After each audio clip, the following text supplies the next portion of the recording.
everybody. I know for a fact that starting your process is the hardest part. Once you get in the groove, it just comes to you. You know what you have to do. But where do you exactly start? What are the initial first steps, like the crucial steps you need to take in order to start your process for study abroad? That's what we're going to talk about today. I sound like some Jnani guru who knows everything. Trust me, I don't. I haven't done it the normal way, but I will give you information as much as I can. This whole process is like a big decision-making test for yourself. Like God is putting you in this situation where you have to make decisions constantly, like just being on top of everything and all of that. So let's get started. The first thing we all think about is when exactly to start the process. Well, broadly speaking, depends on what you are trying to go for. Like graduate, masters, I guess those are the two options. Well, if graduation, then 10th standard would be a great,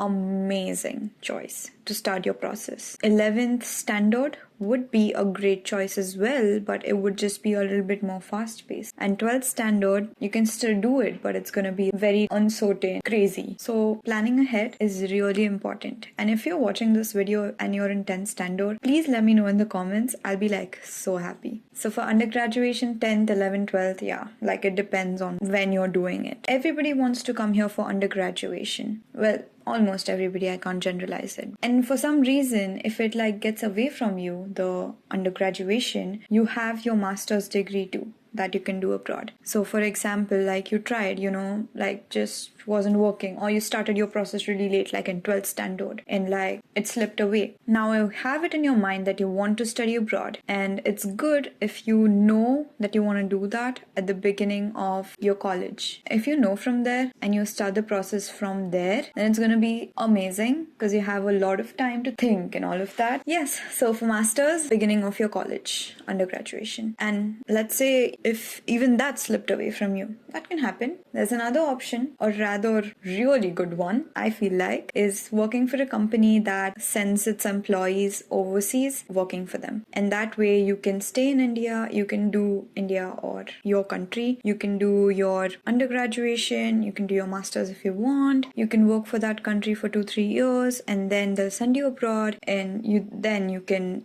come here, work here. I mean, the end goal is basically working, right? So I think that the third option is really good, honestly. I mean, yes, it takes time, but you don't spend any money on education. You know what I mean? I think it's really good. Okay, point number 2. I told you guys when to start the process. What is the process? Where do we even start the process? Let's talk about that. The first question you need to ask yourselves is, which country? USA is not the only country. There are so many other countries that have study abroad options. It might be a better fit for you too, like the European countries. Oh my gosh, beautiful countries, beautiful people, it's great. So USA is not the only option, and if you want to come to the USA, you can come to the USA, but I'm just saying that you should search your options, look at your options. You have so many of them. Research on it. Which country suits you best? The next question is, which course do you want to do? Yes, there are options to go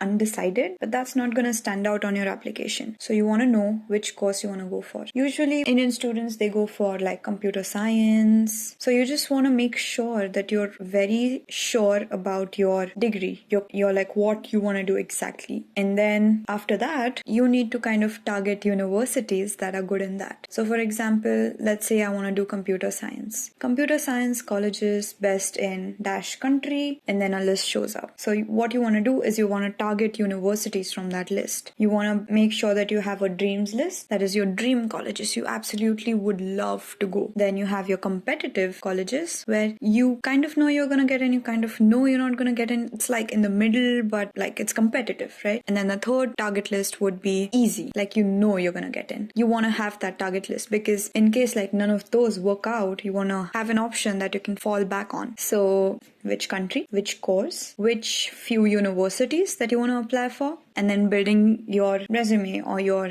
activities according to that. Very important. Okay. Now you know what colleges you want to target. You know what course you want to take. You know which country you want to go to, right? You need someone who can talk to you about this, like a service where they can tell you, counsel you on what you should be doing next, and it's important to have that counseling. You of course you can do everything on your own. You have YouTube videos, you have so many things now, but it's still really important to have that human interaction and then tell them your very situational things and just have it customized for you. There are so many companies out there that give you the first session free of cost. Take advantage of that. You know which country, which course, which universities you want to target. Go in that session fully prepared. Ask all of your questions you want. They're going to answer it because they want you, right? And take advantage of that free session that you get. I came here through a counseling, an agent, and I did it through an agent. So it would be so wrong of me to say you can do it on your own. You can do it on your own, but it's hard. So if you want to take help of an agent, go for it. So now you get help from them. And now there's this critical part of the application process. Oh my gosh.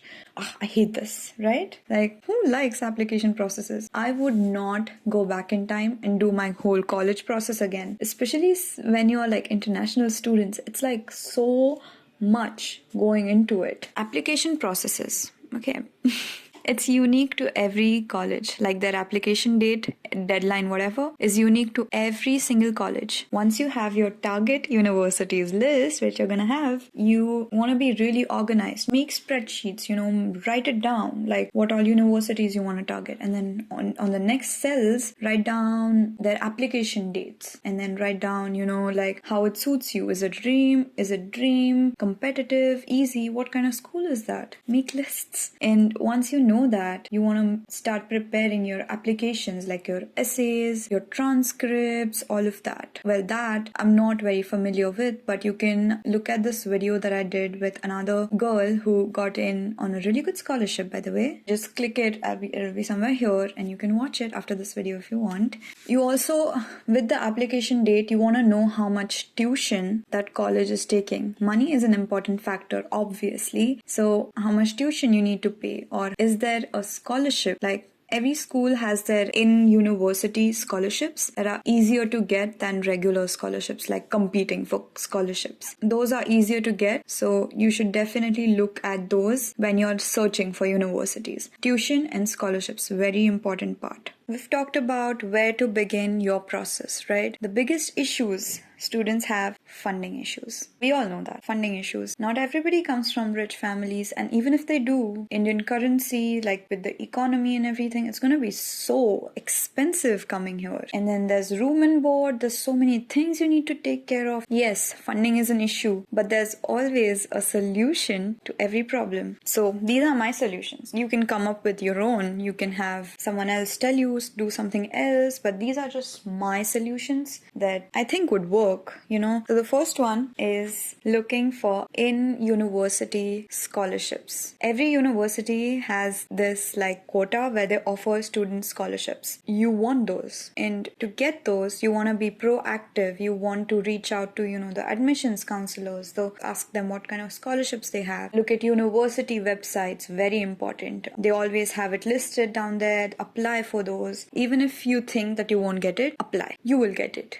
Well, student loans. I don't know much about this, but I kind of looked into it, and you can get student loans from back home where they give you student loans for study abroad. And it can be any amount, but 20 lakh. If it exceeds 20 lakh, then the interest is also going to increase. So you want to plan accordingly. Yeah, that's also an option. It's not the best one. No one wants to take loans, but sometimes you gotta do what you gotta do. Finding on-campus job ASAP. Why even I'm gonna make a video on how I got my job, that is the tutoring services, very soon. So stay tuned. But finding an on-campus job is very important. Obviously, that's if you want to work. I'm not gonna force you to. I'm not gonna be karo, jaldi se, chalo, job karo. And then another one is doing summer internships that pay well. But that is very, very tricky. because CPTs is another situation where you have to get CPTs in order to work out of campus as international students. So it's very tricky. I'm gonna make a video on that as well soon, I promise. And